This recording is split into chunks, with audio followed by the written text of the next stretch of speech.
ये क्वेश्चन जे advance level का theory of equation का एक बहुत ही अच्छा क्वेश्चन है। इस क्वेश्चन में कहा गया है कि fx एक पॉलिनोमियल है of degree 4 with leading coefficient 1। Leading coefficient का मतलब होता है कि x की मैक्सिमम पावर वाली टर्म के अंदर coefficient and fx satisfies these three conditions, that is f1 1 है, f2 2 है और f3 3 है। और हमने box f-1 plus f5 upon f0 plus f4 की वैल्यू निकालनी है। You have to find the correct choice. देखने में लगता है कि क्वेश्चन करना पॉसिबल नहीं है, क्योंकि इन तीन इंफॉर्मेशन की हेल्प से हम पॉलिनोमियल fx नहीं निकाल सकते। क्योंकि यदि fx 4 डिग्री पॉलिनोमियल है तो fx को मेरे को ऐसे मानना पड़ेगा जिसमें कि 4 अननोन है p, q, r and s, और तीन इंफॉर्मेशन की हेल्प से मैं p, q, r, s सबकी वैल्यू नहीं निकाल सकता। तो फिर देखने में लगता है कि जब तक fx नहीं निकलेगा तो इसकी वैल्यू मैं कैसे निकालूंगा, लेकिन ऐसा नहीं है, इसकी वैल्यू आसानी से निकल सकती है। हाउ? सी। सबसे पहले इस बात पे ध्यान दो कि f1 1 है, f2 2 है और f3 3 है। इन वैल्यूज को यूज करके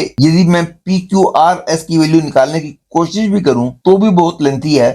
तो it is a proper way see, क्योंकि f1 1 दे रखा है, f2 2 दे रखा है, f3 3 दे रखा है। इन बातों को दिमाग में रखते हुए suppose gx is equal to fx minus x, और fx क्योंकि 4 डिग्री का पॉलिनोमियल है, इसमें से x सब्ट्रैक्ट कर भी देंगे तो भी fx माइनस x भी एक 4 डिग्री का पॉलिनोमियल होगा। और क्योंकि fx के अंदर लीडिंग कोएफिशिएंट 1 है तो इस पूरे के अंदर भी लीडिंग कोएफिशिएंट 1 होगा। एंड नाउ यूजिंग दिस मैं कह सकता हूं कि g1 की वैल्यू 0 है। यूजिंग दिस आई कैन से g2 is 0, using this I can से g3 इज 0, और यही यहाँ पे लिखा हुआ है कि g1 भी 0 है, g2 भी 0 है और g3 भी 0 है। दैट इज आई कैन से 1 2 3 are the roots of this. लेकिन क्योंकि gx एक पॉलिनोमियल ऑफ डिग्री 4 है और फोर्थ रूट मेरे को पता नहीं है, suppose fourth root is alpha, तो gx will become x minus 1 into x minus 2 into x minus 3 into x minus alpha. ध्यान रहे क्योंकि it is a polynomial of degree 4 with leading coefficient 1। Leading coefficient क्योंकि 1 है इसलिए बाहर में यहाँ पे 1 लिखा हुआ है। यदि लीडिंग कोएफिशिएंट 2 होता तो बाहर में यहाँ पे मैं 2 लिख देता। ध्यान दो, मेरे को न्यूमरेटर की वैल्यू निकालने के लिए मेरे को f-1 प्लस f5 की वैल्यू निकालनी है, और इस बात को देखते हुए I can see that fx is equal to this thing.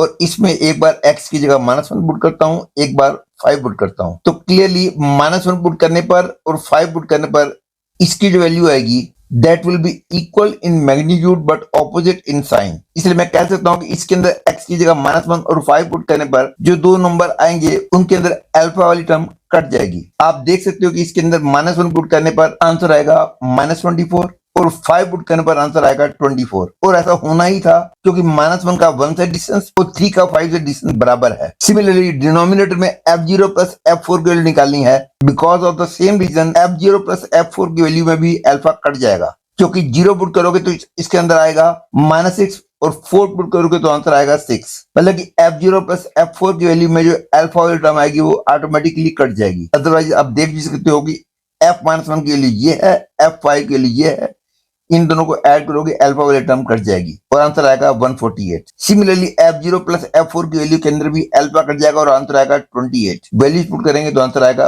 5। Hence I can say C choice is the correct choice.